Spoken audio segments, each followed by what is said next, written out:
ఖమ్మంలో Kubera scam. Cinema తరహాలో అమాయకుల బ్యాంక్ అకౌంట్ల ద్వారా వందల కోట్ల ట్రాన్సాక్షన్. అంతర్జాతీయ ముఠాలతో కలిసి హైదరాబాద్ కంబోడియాలో కాల్ సెంటర్లు, గేమింగ్, బెట్టింగ్, ట్రేడింగ్ పేరుతో సైబర్ మోసాలు. నిరుద్యోగులకు ఉద్యోగాల ఆశ చూపి వాళ్లతో బ్యాంక్ అకౌంట్లు ఓపెన్. సైబర్ ఫ్రాడ్స్ ద్వారా సంపాదించిన సొమ్ము వాటిల్లోకి ట్రాన్స్ఫర్. మొత్తం 24 మందిపై కేసు, 18 మంది అరెస్ట్. పరారీలో ప్రధాన నిందితులు సహా మరికొందరు. 547 కోట్ల సైబర్ స్కామ్ను ఛేదించిన పోలీసులు. ఇంతకుముందుకు బతకాలంటే ఒళ్ళొంచేది, బతకాలంటే ఇంత చెమట తీసేది. చెమట చిందించని వానికి అన్నం తినే హక్కు లేదని స్లోగన్స్ కూడా రాసేది. కానీ ఇప్పుడు చెమట చిందొద్దు, ఈజీ మనీకి అలవాటు అయిపోయారు అందరూ. పైసలు ఎట్లా సంపాదించాలి? కష్టపడి కాదు, అవతలోని కొట్టి సంపాదించాలి, అవతలోనికి తెలియకుండా కొట్టేయాలి. ఇగో ఇది పైసలు సంపాదించే మార్గం అయిపోయింది. కష్టపడి పైసలు సంపాదించడు కాదు, ఈజీ మనీ. ఎట్లా మొగ్గుతారు?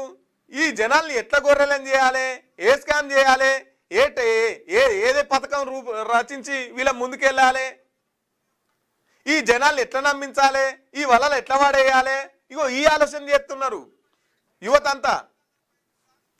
ఏనా ఒక మిషన్ కనిపెడదాం, ఏనా ఒక వస్తువుని తయారు చేద్దాం, సమాజానికి ఉపయోగపడే పనులు చేద్దాం, కష్టపడదాం, కంపెనీల్లో పనిచేద్దాం, ఒక సంస్థల్ని నడిపిద్దాం. ఇది కాదు, ఒళ్ళు అలవద్దు, చెమట అసలు బయటికి రావద్దు. తక్కువ టైంలో ఎక్కువ డబ్బు సంపాదించాలి అంటే ఏం చేయాలి? మంది నెత్తల మీద చేయిలు పెట్టాలి.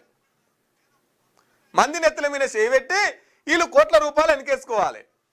ఎప్పుడైనా ఏ ఇత్తు పెడితే ఆ చెట్టే మొలుతుంది. కాలం ప్రతి ఒక్కరికి సమానం చెప్తుంది.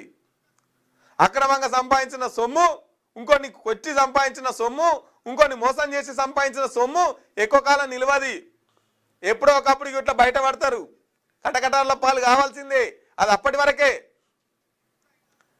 కష్టపడడం నేర్చుకోరి, పని చేయడం నేర్చుకోరి, మంది మీద పూటెలా తీసే పద్ధతులు మానుకోరి. ఈ ఈజీ మనీకి అలవాటు అయిపోయారు మొత్తం. ఇగో కుబేర స్కామ్ అట 547 కోట్లు ఒక 6 అకౌంట్లలోనే మారినాయంటే వీళ్ళు వెనుక ఎంత పెద్ద నెట్వర్క్ చేసిరో చూడురి.